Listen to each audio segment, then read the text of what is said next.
Hello everyone, welcome to episode 60 of Level Up, 60 minutes of live Q&A where your questions drive the show. My colleagues Ella and Shanice are online in the chat, so please let them know your name and the city you're joining us from so we can get to know our audience for today's show. The Level Up team will post a link in the comments so you can vote up the questions that you would most like answered, and of course to add in your own questions, which you can do throughout the show. If your question is selected, your name will appear in the credits at the end of the show, so get yours in early and stay with us to see that happen. Today's episode is about how to achieve an agile mindset. What does that really mean, and why is an agile mindset something you should work towards? So an agile mindset is a way of thinking or working that emphasizes some things over others, such as speed, flexibility, collaboration, learning, and feedback. It's based on the values and principles of the Agile Manifesto and can be applied to any type of work. Having an agile mindset is beneficial for achieving multiple tasks at once and embracing rather than avoiding change in a fast-paced and chaotic environment. Sounds like something we could all benefit from these days. Our panel today are experts in helping people develop an agile mindset and are ready and waiting to answer your questions. So let's jump straight in and meet them. So firstly, I'm delighted to welcome back Level Up regular Johann Botha. Johann joins us from South Africa and specialises in building digital age capabilities in organisations using an innovation and business agility method called ADAPT. Johann's focus is practical skills development using workshops, training, coaching and consulting to enable people to transform organisations. He helps organisations solve problems, grow people, facilitate difficult change, dream, scheme, and most importantly, do. Welcome back, Johann. Thank you, Ellie, and welcome back to all of our friends that I've had numerous conversations with, and a new friend, Sachin. Thank you. Okay, also returning to our panel and joining us from Germany today is Stephan Brendel. Stephan is the regional lead for EMEA with APMG International and works with channel partners and trainers in the education space. Stephan is also active in several professional associations and speaks at conferences on a regular basis. He's been a consultant and trainer for IT service management and project management for many years. Thanks for joining us today, Stephan. Yeah, well, thanks, Ellie. Good to be here, and with such a thrilling topic that we have. It's not just about agility; it's about the agile mindset. So, looking forward to discuss this with the panel. Thanks. Thank you. Okay, so also joining us today and dialing in from Melbourne in Australia is Malini. Malini is highly experienced business relationship manager who specialises in nurturing high-performing BRMs and teams. She's regularly invited to deliver keynotes and presentations at professional and academic forums in Australia, the US, the UK and India. And her personal BRM story, titled Walk Fast, Walk Far, was described as the most impactful presentation at the BRM Connect in 2017. In her spare time, she writes about food, culture and relationships. Thank you for joining us today, Malini. My pleasure, Ellie. Thank you for having me back. I'm sure this is going to be a really interesting conversation, and I can't wait for the questions from our viewers. Thank you. So our next expert panelist, this time coming in from the UK, is Adrian Pyne. Adrian is the head of governance and a trustee of My Melanoma, a new cancer research organisation. And he's the author of various works, notably the book Agile Beyond IT, and an advisor, coach, visiting lecturer and writer on organisational and project management agility. Now a fellow of the Association of Project Management, Adrian has been an active member since the early 90s, especially in programme, portfolio and stakeholder management, governance, agility and a diversity champion. Lovely to have you with us, Adrian. Thank you very much indeed, and also great to be on such a knowledgeable, capable and diverse panel. It's brilliant. Yeah, excellent. I thought you might be commenting on that for us today. Okay, so completing today's panel and making his Level Up debut, joining us from the UK is Sachin Melwani. Sachin has over 20 years of ERP transformation experience from the client, prime integrator and tier supplier perspectives. He's also an expert in project management methodologies, tools and product development life cycles. Sachin is a skilled user of tools to support Agile delivery management, including being a Dell Tech partner, an Oracle partner, and a Microsoft Gold partner. Thanks for joining us, Sachin. Thank you so much, and thanks for including me on this panel. I hope I can keep up with everybody. You're very welcome. Yeah. Yeah. Okay, so our question master for today is Suchitra Jacob, joining us from Bangalore in India. Hi, Suchitra. Hi, Ellie, and hello to the panelists and our viewers. Hello. May we have our first question for the panel today, please? Of course, you can. Our first question is from our panelist, Adrian. What does culture mean in an organizational context? Okay, great. Thanks for getting us started, Adrian. So we'll have Malini, Stephan, Johann, and then Adrian, please. Well, Adrian, I happen to know that you actually do have a chapter in your book, Agile Beyond IT, which is all about culture. And culture is a very fuzzy concept. And I think to me, in an organizational context, it actually means, the shared way in which people view things. So you can almost think of it as a shared system of meanings. And it manifests itself in the way people behave and the way they practice. So if you want to understand or identify what an organization's culture is, we can look at the behaviors and then we can sort of infer, this is what, they're thinking, or this is how they view things. And then that is the organization's culture. Brilliant. Thank you, Malini. Thanks for getting us started on this one. Stephan, your thoughts, please.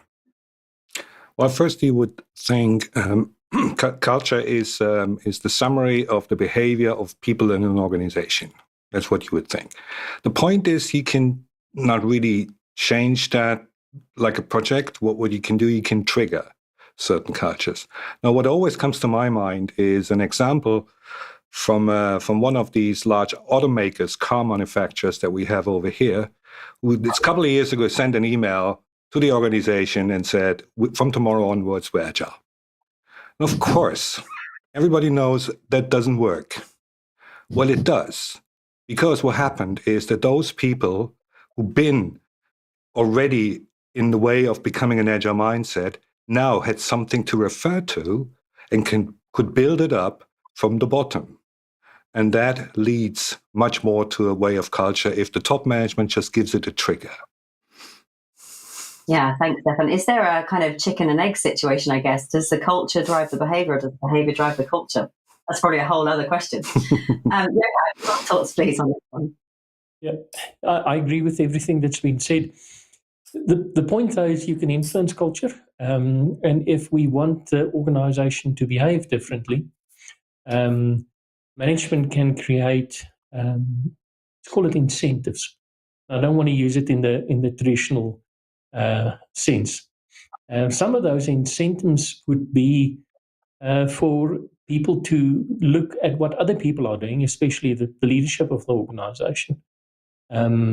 Because culture is a reflection of what is important to the organization. Yeah, absolutely. Okay, thanks. Adrian, can you finish us off on this one, please? Yeah, absolutely. Without going through the entire chapter in the book, I'll just add a couple of little things. First of all, I certainly, build on what the other panelists have said. Behaviors are very much the manifestation of a culture and organization. And your comment about chicken and egg is a really good one, because there was a great sort of guru of management called Drucker, and he and maybe others sort of said, culture eats strategy for breakfast. So, an organization either creates the culture it needs for its business, or a culture which may not be what it wants or needs will develop anyway. So that's the first thing. Just the second thing is, whilst behaviors are the manifestation of an organization's culture, and there may be multiple cultures, culture itself is made up of not just the behavior on the people side of things. Very, very, very quickly, there's McKinsey have a 5 dimensions of operation model, which comprises strategy, structures, people, processes, and technology. And really, all of those things, the entirety of how a business operates, for me, comprises the culture of an organization, which then manifests itself in various behaviors. Brilliant. Thanks, Adrian. That's a great answer and a great question to get us going. We've got live questions flooding in, which is brilliant. So thanks to our audience for being so active this morning. Suchitra, please, may we have our next question? Sure. Our next question is from Jennifer Page. How can a personal agile mindset meet the perfect environment in an organization? Okay, so we're talking about how the mindset worked in the environment. Thanks, panel. So we'll go Adrian, then Stephan, please, and Sachin. Yeah, I mean, it's very interesting. Organizations often recruit particular types of people because they perceive that's the quotes type of person who will behave in ways that we want. I have no idea whether it's still the case, but I hope I'm not doing any damage to Accenture by saying that they used to have a bit of a reputation for recruiting a certain kind of people, and the phrase used to be said to me was, "Oh, we got the Accenture robots," and I'm sure that was being really unfair at the time, but it was nonetheless a perception of what their organization culture was like, at least to some outsiders. But that little example, I think, shows organizations often do look for particular mindsets, and I think that is a case. So personal mindset, I think, am I a good fit for the organization I'm applying for a job in? I think is a very, very good question for individuals. Yeah, for sure. Definitely. Thank you. Stephan, we'll come to you next, please. Yeah, I think you're right, Adrian. I also heard a lot that there's still this kind of recruitment, but it's a two-way street. So if somebody comes in and has been recruited because he or she could prove having an agile mindset, whatever that really is, if it doesn't meet an environment where someone can get the psychological safety that the person needs, because that is the idea of bringing up things, questioning things, learning, making mistakes, providing solutions. If that transparency is not there, if the reflection is not there, if the organization is not given that, you can recruit those people and you can watch them leave very early as well. So it's really a two-way street. Yeah, absolutely. Thank you very much, Stephan. Sachin, your thoughts, please. So just building on the responses from to question one, culture is like assumptions, values, and beliefs. So that articulates itself in the agile values such as customer collaboration and responding to change. So when it comes to how does it help an organizational environment, that goes to things such as team dynamics and particular policies, whether it be change management, configuration management, or resource management. How you can assess that in terms of recruitment is very difficult on a one-to-one interview basis, and most probably has to be done in terms of like a team dynamic exercise. So it happens at graduate level in terms of milk round. It doesn't really happen that much in senior management level. Interesting, isn't it? The concept of how do we check people's mindset at interview stage is probably a whole other topic for another panel session. Suchitra, I'll invite you back for another question for the panel, please. Sure. We have a live question from Rosemary. How do I cultivate an agile mindset if I'm still struggling to break into the industry? Yeah, excellent. Thank you, Rosemary. Great question. Johann, we'll start with you on this one, and then Adrian, please. I think the first thing that I suppose we need to say, what is an agile mindset? And for me, it is believing that the 12 principles defined in the Agile Manifesto is the best way to operate. So you need to believe in those things. And if you're still struggling to break into the industry, find for opportunities where people believe that. Unfortunately, there's less opportunities where people genuinely believe that than there is where people just say they believe it. But yeah, I mean, go and think about those 12 principles, what is important, and see if it aligns with your personal view of the world, I suppose, as a starting point. Yeah, I mean, is it a case of starting to do the role, starting to change your mindset, and then opportunities might then arise? Thanks, Johann. Adrian, your thoughts for Rosemary, please? Two quick things. Firstly, developing an organizational mindset, an agile mindset from a personal level, fantastic. But of course, you may not be going into an organization that itself has a culture that is supportive of agility. In fact, the likelihood is that you're not, particularly if it's a large and long-established organization. They tend to be far more sort of centralized and don't have a tendency to delegate. However, I will put one thing a bit more positively. In the project profession that I noticed myself, I've, after 36 years, long come to the conclusion that true project professionals behave with agility, whether they realize they're doing it or not. I've interviewed hundreds of project professionals, and I've seen this adaptability, this flexibility, etc., time after time after time after time. So actually, you can use agility as, again, based on the Agile Manifesto, absolutely right, in order to say, well, actually, how can I use that as a model of self-development? And the answer is yes, you can. There we go. Thank you, Adrian. Yeah. Stephan, please can you finish us off on this one? Yes, I can, and couldn't agree more, Adrian, on that. What that experienced project manager somehow work in Agile, if they call it or not. And why is that?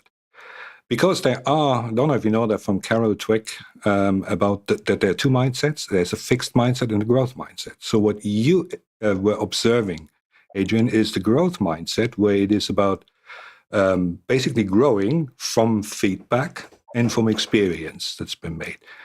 The other part is the fixed mindset, and that is always proving that you have your capacity, that you're following the process, because we all know Agile, work in Agile, actually is a process.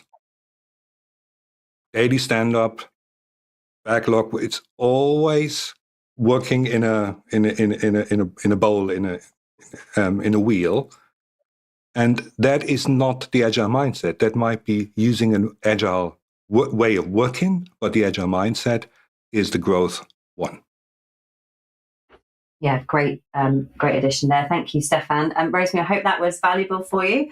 And Suchitra, will invite you back for our next question, please. Sure. We have another live question from Mufadal. With ChatGPT coming, how will this impact the agile way of a given process? Thank you very much. Panel, ChatGPT. Stephan, we'll come to you first. I mean, I wondered how long we'd get into this show before somebody mentioning ChatGPT, so it's quite early on. Stephan, we'll go, and then Sachin. I think, Johann, did you have your hand up as well? Yes. Yeah. Yeah. So Stephan, Sachin, Johann, please. Yeah. Well, first of all, Mufadal, I'm struggling with the agile way of a given process because a process is never agile. A process is a process, and the way you change the process, you can do this in an agile way. Sorry, but that's kind of a principle, I think. With ChatGPT coming, or it's already there, I think it's up to us what the impact is, as long as we keep in mind that with anything of artificial intelligence, be it ChatGPT or something else, we should not let them make the decisions, but to present all the facts and everything we need. So that part, that's my answer to how do we deal with ChatGPT or artificial intelligence. But a process is never agile. Thank you, Stephan. Sachin, your thoughts, please. Sure. A lot can be talked about the AI and machine learning. Best thing to do is to think in terms of ChatGPT, in terms of the wider process of automation that has happened in the last 10 to 15 years. But in terms of Agile mindset, how to apply that in terms of the Agile values. So working software over comprehensive documentation, responding to change, measuring progress, and providing areas of reflection. That's where kind of ChatGPT can provide like immediate value in terms of implementing that. But in terms of fostering a mindset, that more comes in terms of your authorization for work and how you authorize work in terms of the upfront requirements. And that's the main difference between kind of like the waterfall and agile approaches, which I'm sure Adrian can talk. He's written a book about it, to be honest. But I'll stop embarrassing myself now and go on to other people. Brilliant. Thank you very much, Sachin. Johann, please, can you finish us off on this one? Okay, so let's start at the back. We'll start with a process. We can't really get any work done unless we've got a process, even if that process is not formal. The key with a good agile process is that it's light and it's flexible. And that's why I like something like Scrum, for instance. It's simple to learn. It's easy to adapt. You can easily change it based on context. And that context is now the ChatGPT bit. It's great to do research. It's great to get opinions. It's great to learn things. And it doesn't matter how well you formulate your question to ChatGPT, it will never give you complete insight into the context in which you're actually operating. And I think it's really important that we need to be sensitive to the immediate environment in which we operate, and then adapt practices and processes, and as likely as possible, that's appropriate to the context that we operate in. Yeah, absolutely. Thanks, Johann. Malini, we'll just come to you to close out this question, please. Mufadal, I'm just looking at your question with my business relationship management hat on, right? And to me, agility is all about people, individuals and interactions over processes and tools. So I think, irrespective whether it's ChatGPT or whatever the next disruption is, focusing on the people side of agility, I think is really important and something that we shouldn't actually forget about, while we run after tools and processes and methods and so on. So we always need to keep the human side of agility and agile ways of working front and center.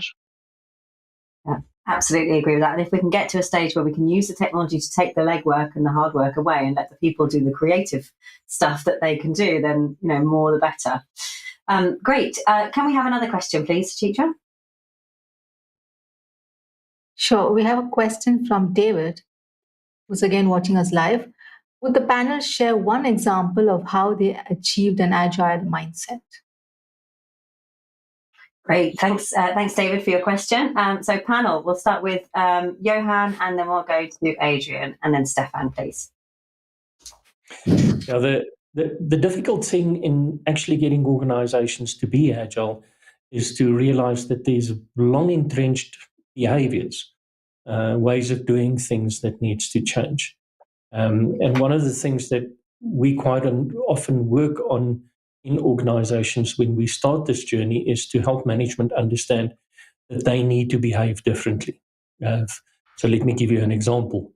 Pre-planning, this fixation about pre-planning, helping people to understand how that is actually detrimental to the organization. Once people actually realize that by insisting that we are granular in terms of pre-planning, we're actually digging our own graves, that enables a bunch of other things. Yeah, thanks, Johann. That's really helpful. Adrian, your thoughts, please. I'm going to give a quick example from some work I did with an airport some years ago, and again with their sort of project professionals.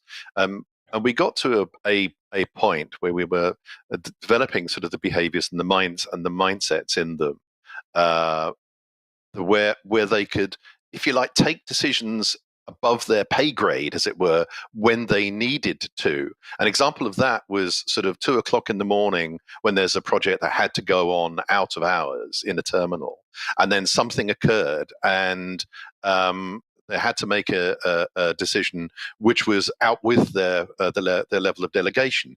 But they were never going to ring up either the director of operations or the director of the of terminals and say, 2:00 in the morning, and say, this is what's happened. This is what I think needs to be done. Do you approve? Because they simply wouldn't have been employed for very long, and they then subsequently had to justify their decisions, which was great. So that certainly is an example of sort of agile sort of working and being practical, being flexible, and then after the event also learning and passing that on.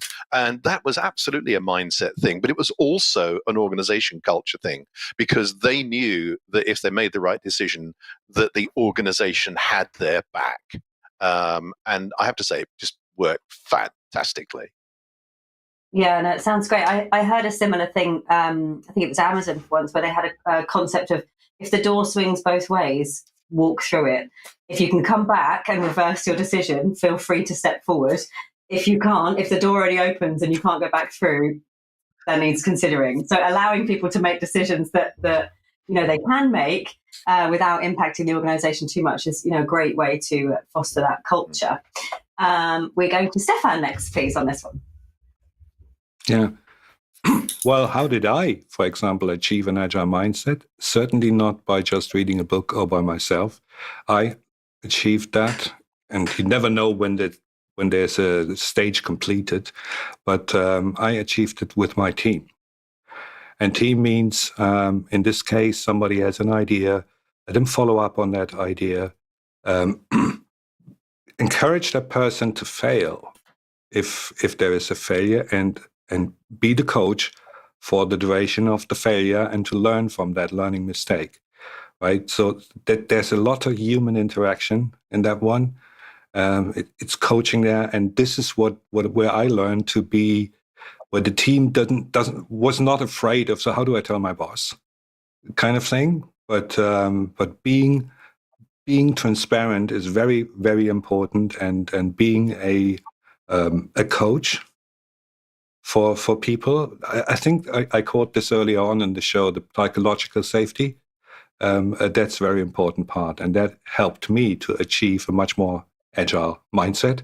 Certainly not there yet. Yeah, great example. Thanks, Stephan. Malini, your thoughts on this one, please. I'll build on what Stephan said, because I also feel that I'm constantly working on my mindset, right? And I think the best advice that I received quite early on in my career was that you learn by doing, right? And so I too, like Stephan, actually learned to become more comfortable and more confident, about agility with my team. And one of the simple practices that I help, that I use to help teams become more agile is, have regular conversations where we ask, how might we do this differently, or what can we do differently next time that's going to make it better? And when we identify, some ways to improve the way we work, then we implement that straight away. We don't actually put it off, and then we give it a go. We see how it works, and then if we need to make some further changes, we do that. We also learn to ask for help. That's a really important part of the agile mindset, I think. Being really comfortable with saying, "I need help," and being able to frame what is it that you need help with and what sort of support you need. That's actually really critical. So those are some things, I think, David, that you could start with. Brilliant. Thank you, Malini. Sachin, we'll just finish with you on this question, and we'll get a full panel answer in for David. Sure. I was more talking about the next question coming. So in terms of this one, I'll just leave it to the experts. They've covered it comprehensively. All right, no problem. Thank you very much. Okay, we'll just take a quick look at some of the social comments coming in. We've got a very active audience with us this morning, flooding us with live questions. So, hi, Suchitra from Bangalore. Nice to have you with us. And good morning, Mike. Hello to you. And good morning, Ismail. Thank you for joining us.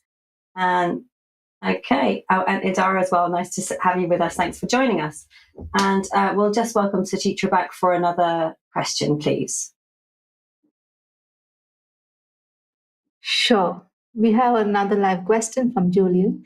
How do you integrate different cultures or ways of working among different organization departments? Example, sales versus marketing versus finance versus projects versus BAU.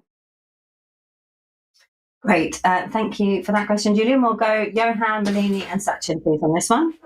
I think the most important thing is trust.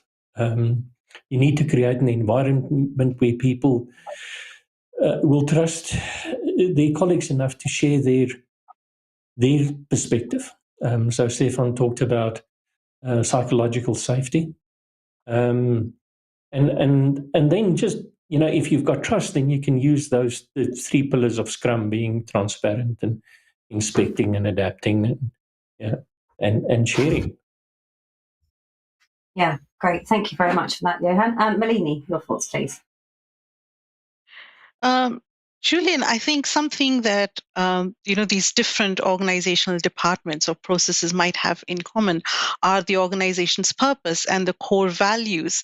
So if we can create opportunities for people from marketing, for example, to spend time and collaborate with people in finance and actually see how their colleagues in finance are actually bringing the purpose of the organization to life.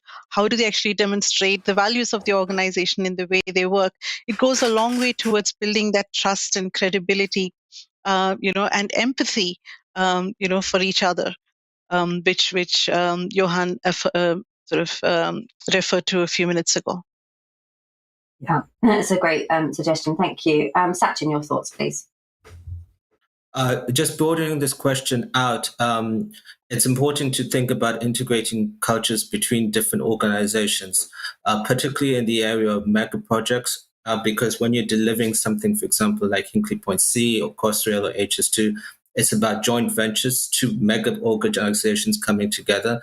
So how do you integrate two different organizations? And that also comes back to, in terms of implying Institution of Civil Engineers Project 13 principles. When do you go out to tender? When do you bring in the contractor to develop the design? And creating an integrated project team where the contractor comes in early to contribute to that design.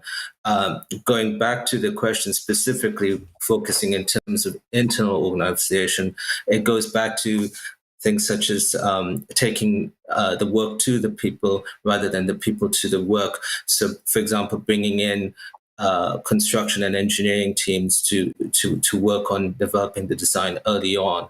But then in terms of work authorization, in terms of applying SAFe principles, so authorizing works in terms of epics.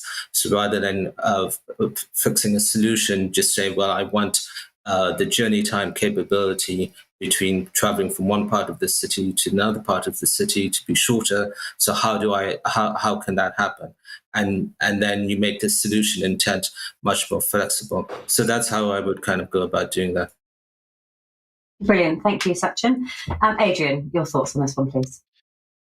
Yeah, I'm just going to focus on the project space because it occurred to me that this is kind of what what happens in projects, especially change projects, all of the time, because projects are usually temporary organizations. So you have people from the project background, so you get OICs project managers like me, and then you need subject matter experts from the business, from operations, and they, as the question actually said, they tend to have a business as usual, if you like, mindset and certainly ways of working. Whereas project people, we like change. We have a change mindset. We start something, we do it, and we finish, and we go off and do the next one. But what great project leaders do is they build, or if you like, in the agile mindset space, they facilitate the creation of a team and around the vision and the values for that project. And that's a great vehicle for getting people from different mindsets, different backgrounds, to actually be focusing on a common goal and then working out common ways of working for the duration of that project. And I think that's something which is actually going to happen increasingly and actually start feeding more back into business as usual, because there is this massively increasing trend of the projectization of work, of projects moving more and more into the business as usual space. So it's a great question. Thank you for this one. Brilliant. Thanks, Julian. I hope that was helpful from the panel. And Suchitra, next question, please. Sure. We have a question from Sarah. Is there a way to make an assessment of a company's agile mindset? Okay, so assessment. How do we baseline where we already are? Okay, we'll go Adrian, Stephan, and Johann, please. I was tempted to say yes and then shut up, but that's really unfair. Okay. Again, in my book, I do suggest a way of modeling sort of cultures, and I think I mentioned earlier a highly simplistic vehicle for this, but as a great starting point is there are many other operational models to choose from, but I quite like the simplicity of the McKinsey 5 dimensions of operations model I mentioned earlier, because everything about how an organization works can be encompassed within that model, and then you can go into greater complexity. The only dimension I'd add to that, in the book, I use the notion of an iceberg, because how a company operates, how an organization operates, is a combination of both the visible. So, for example, the vision, the strategy, the policies, the procedures, the technologies, the organization structure. But then there's, like an iceberg, there's an awful lot going on underneath the surface, unseen or less visible. It's the kind of how we do things here mentality, personal relationships, particularly between, say, senior people in different departments, things, all of those things impact how an organization actually operates. But you can identify, you can model all of those things, and in that way identify what a company's culture is. Now, I use the word culture because I'm not convinced that organization culture is the same as organization as same as mindset. I think they're related, but I think they are different. Okay, thanks, Adrian. I sense another question in there. What's the difference between mindset and culture? Like one of our live viewers might be typing that as we speak. Okay, who are we coming to next? Stephan, we'll have your thoughts on this one. Yeah, thanks. Well, Adrian made a very important point here, that the agile mindset probably is the personal part, and culture is what the organization brings. And we had this before. It's the way how this flower of agile mindset can grow in an organization. So it's all about the environment. Well, to come to your question, Sarah, is there an ISO norm you could assess against? No, not to my knowledge. So it's not that kind of assessment that's possible. What we probably can assess in an organization is, well, how are people talking to each other? I think Adrian mentioned that. What's the completion rate of projects, for example? Has that improved? Any changes you're doing, what is the rate there? You can probably assess if people are hiding behind an agile process, like, oh, I've done my daily stand-ups, I've done my job. If that's the kind of what the culture allows, or how the culture honors some kind of an agile mindset, you can assess that, probably not against an ISO norm. I think that was my main thing. But thanks, Adrian. You actually covered a lot. Thank you, Stephan. Johann, please close us off on this one. Yeah, it's actually interesting because I'm in a project where the customer actually asked us to go and build an assessment tool for them. That tells you a lot about their mindset in any case. But be that as it may, I would suggest that you ask questions, probing questions about the way that the organization operates. What do they believe? And compare their beliefs to the principles of Agile. And that will tell you a lot about their mindset. So incidentally, what we're going to use as the basis for this assignment is the 12 principles. Great, thank you, Johann. Suchitra, next question, please. Sure, and another question from Akshaya, who's watching on LinkedIn. Is the culture of innovation in an organization compatible with the Agile methodology, or is there some conflict? Okay, innovation with an Agile methodology. Thank you. Johann, we'll come to you first, then Malini, please. I don't think you can be truly innovative without being Agile, and I don't think you can have an Agile mindset without thinking about doing things differently and being innovative. So for me, they are two sides of a coin. Perfect. Short and sweet one from you, Johann. Thank you. Malini, we'll move on to you, please. I concur entirely with Johann. So when we think about an organization that has a culture of innovation, we typically say that we see that there's psychological safety. People are encouraged to fail fast and fail forward, to learn by doing. In fact, we build our understanding through doing and through failure, right? And so there's a constant there's almost a continuous focus on doing things better, involving all the right people, being more inclusive, etc. All of which are similar things when we speak about Agile. Yeah, brilliant. Thank you, Malini. Hope that was helpful for you. And Suchitra, we'll move to the next question, please. Sure. Another question from Prem Jin, who's watching on LinkedIn. How can we introduce agility to industries outside IT or organizational processes? Example, construction, manufacturing, driven by alternate methodologies. Okay, how do we move agility into other industries that maybe traditionally were using other approaches? Adrian and then Sachin, please. I'm sorry, I had to leap in on this one because it was the entire reason for writing my book, which is called Agile Beyond IT, because it's saying how do you take project agility? What does it look like? And what makes it different from agile software development? And I've got lots and lots of examples in there. Sometimes accidentally agile. I've certainly got there's certainly lots of examples from construction.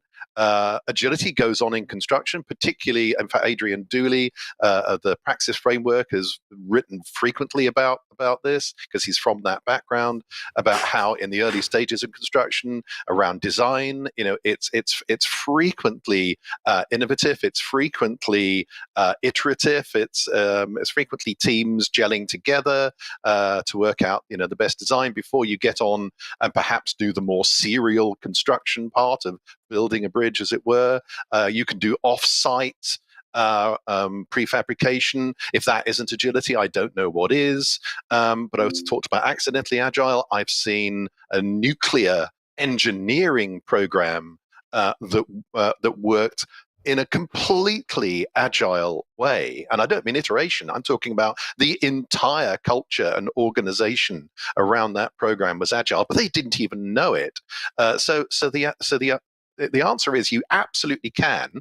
What you have to do, what is adapt the agile manifesto, values and principles to the area of work that that you want to do. You don't try and take Scrum from IT and make that work in an area it's not designed for. That's a recipe for complete failure. You go back to the Agile Manifesto, as Johann said much earlier, and you adapt that. Sorry, bit of a long answer there. No, that's perfect. Thanks, Adrian. And we'll pop a link to somewhere on the APMG website where you can go and take a little bit of a further look about some of the things you talked about praxis, and some more case studies on using Agile in different industries as well. Sachin, you're up next on this one, please. Yes, so it goes into things such as how you set the target operating model, and that covers things such as resource management, how you allocate resources, how you collaborate, areas such as change management, configuration management, and benefits realization, and collaborating with customers.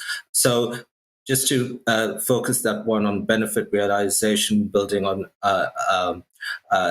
Adrian's point about Praxis. Praxis has DSDM, which focuses on earlier benefit realization and feedback from customers in terms of in terms of collaborating with customers. So, as opposed to a traditional kind of waterfall life cycle where you have a big lag of time between practical completion and then handover to operations, by reducing that and by getting the integrated project team earlier on and setting up the scope.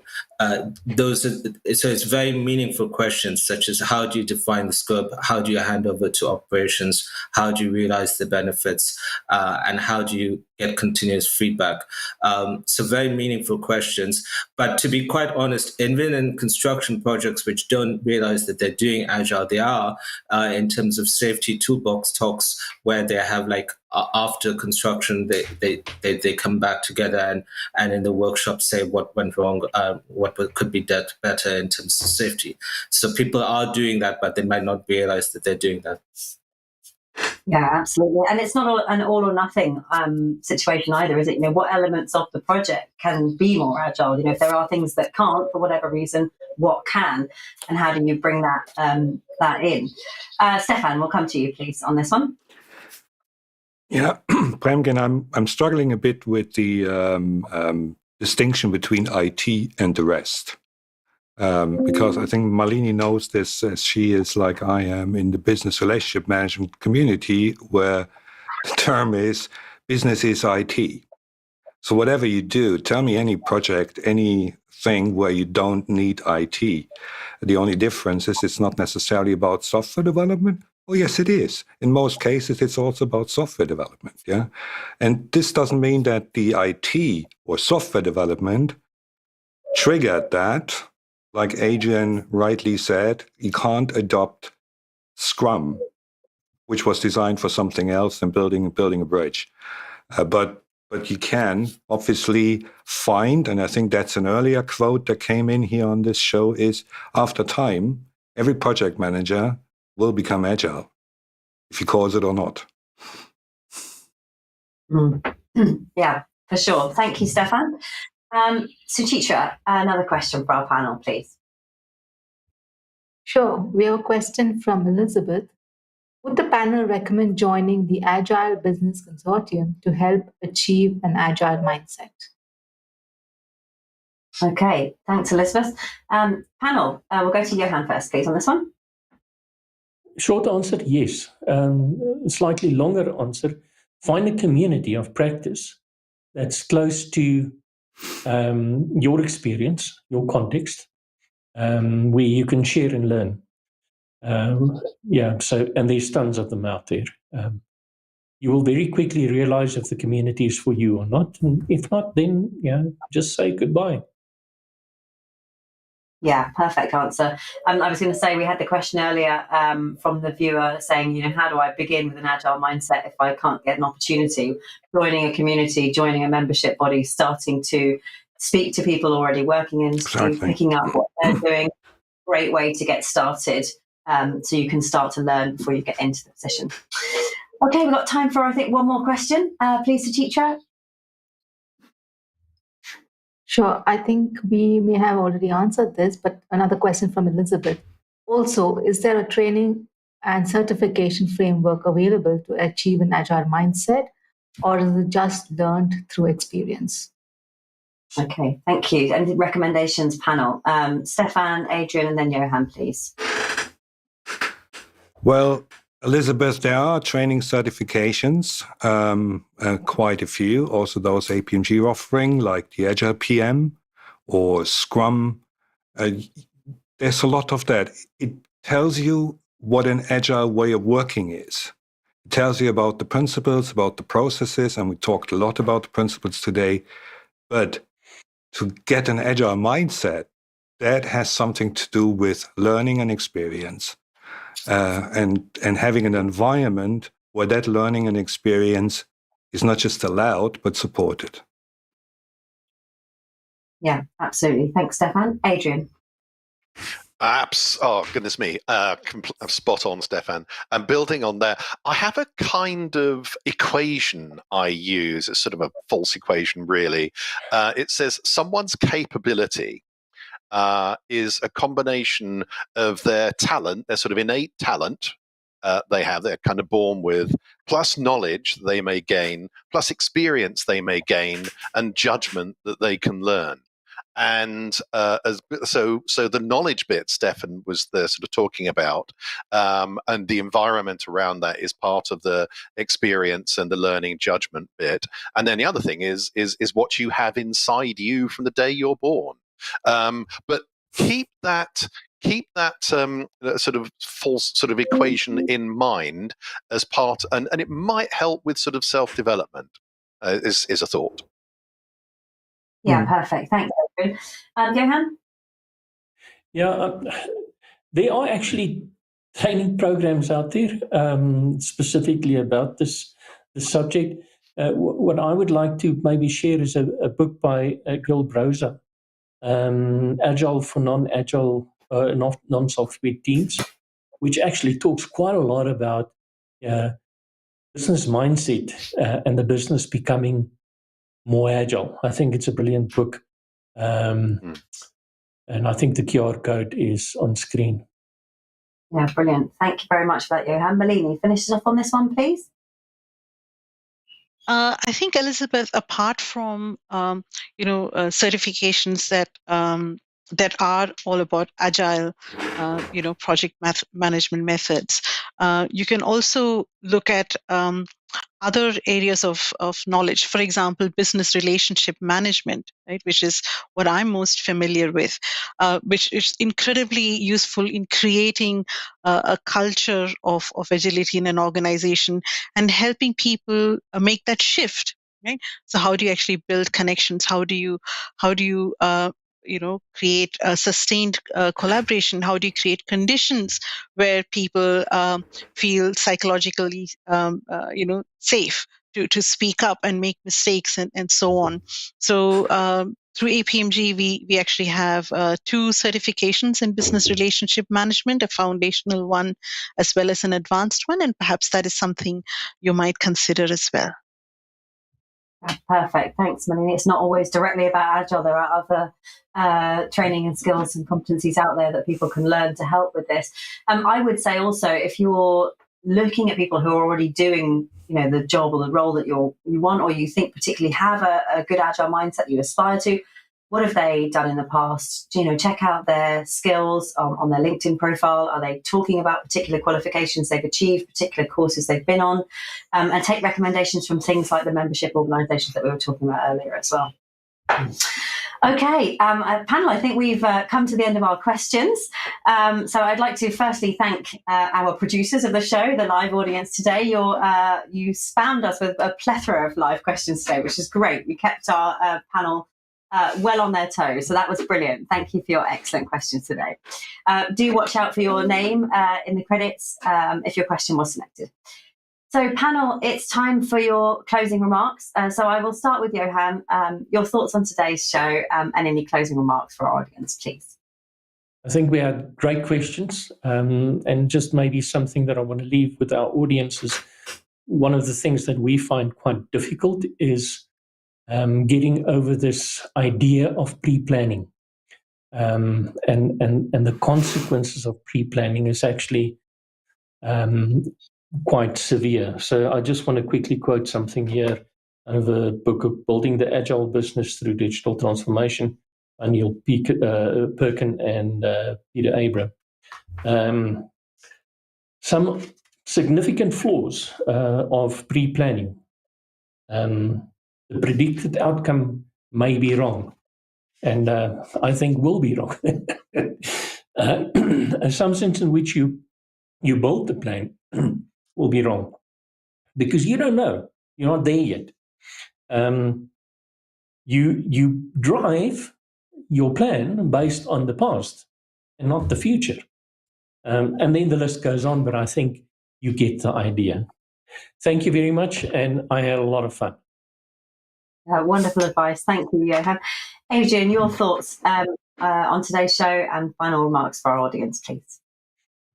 Well, I spent a lot of time trying to work with organizations on building a culture of agility, which, as we've discussed in this show to an extent, is staggeringly difficult to do. I'm delighted to say that because mindset is a personal thing, it's a personal journey that's an awful lot easier to make than the organizational one. And I think it's well worth embarking on it. And I wish everybody good luck. Brilliant. Thanks, Adrian. Malini, your thoughts for today, please. I concur with with what Adrian has just said, that you can begin with personal agility. That's something that's within your control. Improve your self-awareness, start unlearning things, because it's not just about learning new ways, it's also about identifying what must change within you. And I personally have found that becoming more agile has actually greatly improved my resilience. And we live in a highly uncertain times. So I wish everyone all the very best on their personal agile journeys. Brilliant. Thank you, Malini. Stephan, your thoughts for today. Yeah, thanks to the audience, thanks to the panel. This was really fun. My advice here is, as I mentioned before, develop yourself from a fixed mindset to a growth mindset. And one way to achieve that is to become comfortable with uncertainty. That is what you have to achieve. And that will help you to stop starting new things and start completing things. Brilliant. Thank you, Stephan. And Sachin, your thoughts for your first episode as a Level Up panelist? Yes, as is my first episode, I hadn't prepared any closing remarks, so apologies for that and technical issues might have. Main thing to close off is a quote from Steve Messenger, which is the former chair of the Business Consortium, which is agility is a state of mind. So just use that as a guiding principle. In terms of resources out there, there is Praxis 360, which is an assessment tool which you can use for free. APMG, obviously, have great resources, and Adrian's done a valiant job in condensing all of his body of knowledge into 1 hour of condensed feed through. But please do read the book. It's a great book with some practical examples in there. And thank you for having me. And apologies if I pressed the wrong button at any point in this call. Okay. You were fabulous, as were the rest of you, panel. What a brilliant show. Thanks for joining us, and you all did an amazing job. Suchitra, your thoughts on today's show, please. A big thank you to our audience. We had a lot of live questions and many more which have yet to be answered. We'll pick them up in the next show. And thank you to our panelists as well.